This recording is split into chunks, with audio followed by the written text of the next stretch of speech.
تھا کہ شام کی طرف سے ایک آگ آئی اور اس آگ نے تمام قبطیوں کے گھروں کو جلا ڈالا جبکہ بنی اسرائیل محفوظ رہے۔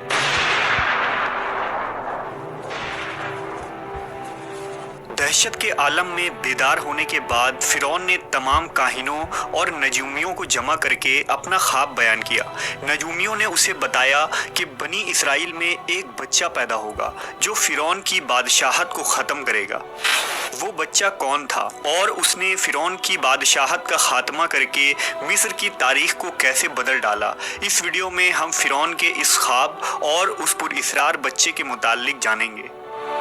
فرعون خدائی کا دعوے دار اور بڑا ظالم و جابر بادشاہ تھا۔ اس نے بنی اسرائیل کو اپنا غلام بنا رکھا تھا، حالانکہ وہ حضرت یوسف علیہ السلام کے زمانے سے وہاں رہا کرتے تھے۔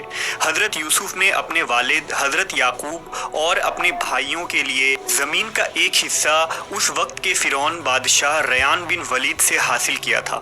حضرت یعقوب کی یہی نسل بنی اسرائیل کہلائی جو مصر میں خوب پھلی پھولی۔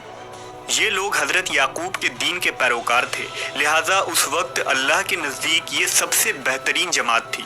انہوں نے فرعون کو سجدہ کرنے اور اسے اپنا رب ماننے سے انکار کر دیا تھا۔ اسی وجہ سے بادشاہ اور اس کے حواری ان پر ظلم و ستم کے پہاڑ ڈھاتے اور ان سے گھٹیا کام کرواتے تھے۔ فرعون نے جب اپنا خواب کاہنوں اور نجومیوں کو بتایا تو انہوں نے اس کی تعبیر یہ بتائی کہ بنی اسرائیل میں ایک بچہ پیدا ہوگا اور اس کے ہاتھوں اہل مصر کی ہلاکت ہوگی۔ بنی اسرائیل کے یہاں بھی شروع سے ہی یہی بات مشہور تھی، لہٰذا اس خواب کے بعد وہ مزید فکر مند ہو گیا اور اس نے حکم جاری کر دیا کہ بنی اسرائیل میں پیدا ہونے والے تمام لڑکے قتل کر دیے جائیں۔ اس حکم کے مطابق فرعون کے حواری اور اس کے سپاہیوں نے ہر ممکن قدم اٹھایا تاکہ کوئی بھی نومولود لڑکا زندہ نہ بچ پائے، لیکن اللہ کے فیصلے اٹل ہوتے ہیں۔ دیکھتے ہی دیکھتے بنی اسرائیل کے ہزاروں نومولود بچے ذبح کر دیے گئے۔ پھر ایک وقت وہ آیا کہ جب قبطی سرداروں نے فرعون سے کہا کہ اگر بنی اسرائیل کے لڑکوں کا اسی طرح قتل عام ہوتا رہا تو ہمیں آئندہ خدمت گار ملنا مشکل ہو جائیں گے، اور پھر ہمارے یہ کمتر، گھٹیا اور غلیظ کام کون کرے گا؟ اس پر فرعون نے حکم جاری کیا کہ 1 سال چھوڑ کر بچے قتل کیے جائیں۔ ان دنوں حضرت موسیٰ کی والدہ اپنے حمل کے ابتدائی دنوں میں تھی۔ اللہ نے ان کی حفاظت کا سامان اس طرح فرمایا کہ ان کی والدہ پر معمول کے مطابق حمل کے آثار ظاہر نہیں ہوئے، جن سے آپ فرعون کی چھوڑی ہوئی دائیوں کی نگاہ میں نہ آئیں۔ انہوں نے اس بات کو چھپائے رکھا یہاں تک کہ پیدائش کا وقت آ پہنچا اور انہوں نے بچے کو جنم دیا۔ اس بارے میں سوائے قریبی لوگوں کے کوئی نہیں جانتا تھا۔ نجومیوں نے فرعون کو اطلاع دی کہ بچہ پیدا ہو چکا ہے۔ اس اطلاع نے فرعون کو بدحواس کر دیا۔ اس کے سپاہیوں نے گھر گھر تلاشی شروع کر دی۔ حضرت موسیٰ کے بھائی حضرت ہارون سال امان میں پیدا ہوئے تھے، جبکہ حضرت موسیٰ قتل والے سال میں پیدا ہوئے۔ حضرت موسیٰ کے والدین سخت پریشان تھے۔ 3 مہینے تک انہوں نے حضرت موسیٰ کو چھپا کر رکھا، لیکن زیادہ عرصہ تک بچے کو شاہی جاسوسوں کے نظروں سے چھپا کر رکھنا ممکن نہ تھا۔ پھر بھی وہ اپنی پوری کوشش کرتی رہی، یہاں تک کہ ان کے پاس اللہ کا حکم آ گیا۔ یہ حکم اللہ نے ان کے دل میں ڈالا تھا، یعنی القاء کیا تھا۔ حضرت موسیٰ کی والدہ کے دل میں خیال آیا کہ تابوت کی طرح ایک صندوق بنایا جائے اور اس بچے کو اس صندوق میں رکھ کر دریائے نیل کے بہاؤ پر چھوڑ دیا جائے۔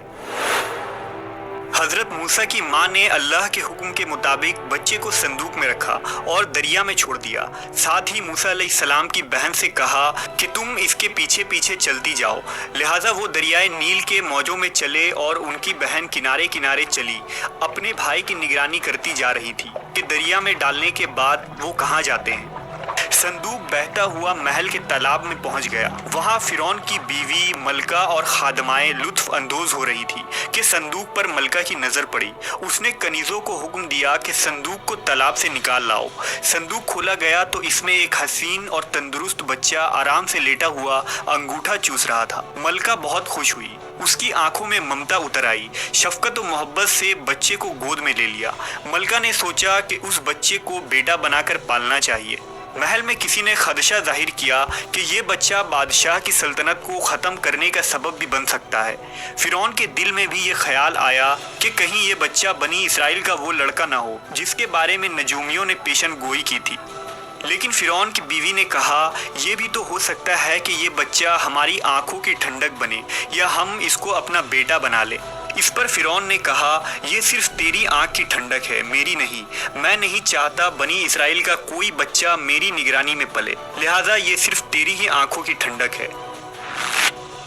حضرت ابن عباس فرماتے ہیں کہ اگر فرعون یہ بات کہہ دیتا کہ یہ میری بھی آنکھوں کی ٹھنڈک ہے تو اللہ تعالیٰ اسے ہدایت دے دیتا، لیکن اس نے یہ کہا کہ یہ صرف تیری آنکھوں کی ٹھنڈک ہے۔ ملکہ نے اس بچے کا نام موسیٰ رکھا، جس کے معنی ہیں وہ شخص جو پانی سے نکالا گیا ہو۔ بچے کو جب محل میں لے جایا گیا تو اس نے دودھ کے لیے رونا شروع کر دیا۔ بچے کے پاس دودھ پلانے والیاں لائی گئیں، لیکن بچے نے کسی عورت کا بھی دودھ نہ پیا۔ جو عورت بھی آپ کو دودھ پلانے کی کوشش کرتی ناکام ہو جاتی۔ ادھر موسیٰ علیہ السلام کی بہن دور کھڑی یہ سب دیکھ رہی تھی۔ موسیٰ علیہ السلام کی بہن نے فرعون کی بیوی سے کہا کیا میں تمہیں ایسا گھر نہ بتاؤں جو اس بچے کی تمہارے لیے پرورش کرے اور اس بچے کی خیرخواہ ہو، اس لیے کہ وہ ایک غریب گھرانہ ہے۔ جب انہیں معلوم ہوگا کہ یہ بچہ فرعون کے گھر سے آیا ہے تو انہیں انعام و اکرام ملنے کی امید رہے گی۔ اس گھر میں نیک سیرت خاتون ہے، وہ اس بچے کو بخوشی دودھ پلانا قبول کرے گی۔ فرعون کی بیوی نے کہا چلو ٹھیک ہے، لہٰذا آپ کی بہن انہیں گھر لے کر آئی۔ والدہ محترمہ نے بچے کو دودھ پلایا تو آپ نے فوراً دودھ پینا شروع کر دیا۔ اب چونکہ بچے نے کسی اور کا دودھ پینا قبول نہیں کیا تھا، اس لیے وہ خود بچے کو لے کر آتے تھے۔ اس طرح موسیٰ علیہ السلام کی والدہ کا بے حد احترام ہونے لگا۔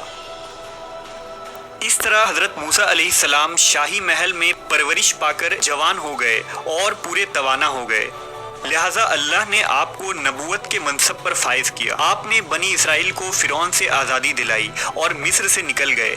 فرعون بنی اسرائیل کو ختم کرنے کے لیے لشکر لے کر روانہ ہوا۔ جب بنی اسرائیل بحر احمر کے قریب پہنچے تو اللہ نے ان کے لیے دریا کے بیچ سے راستہ کھول دیا۔ یہ وہی موقع تھا جب فرعون کا وہ خواب پورا ہونے والا تھا اور اس کی بادشاہت اور لاؤ لشکر تباہ و برباد ہونے والی تھی۔ بنی اسرائیل تو سمندر کے پار چلے گئے، مگر جب فرعون اپنے لشکر سمیت ان کے پیچھے آیا تو سمندر کا یہ راستہ بند ہو گیا اور وہ اپنے لشکر سمیت اس سمندر میں غرق ہو گیا۔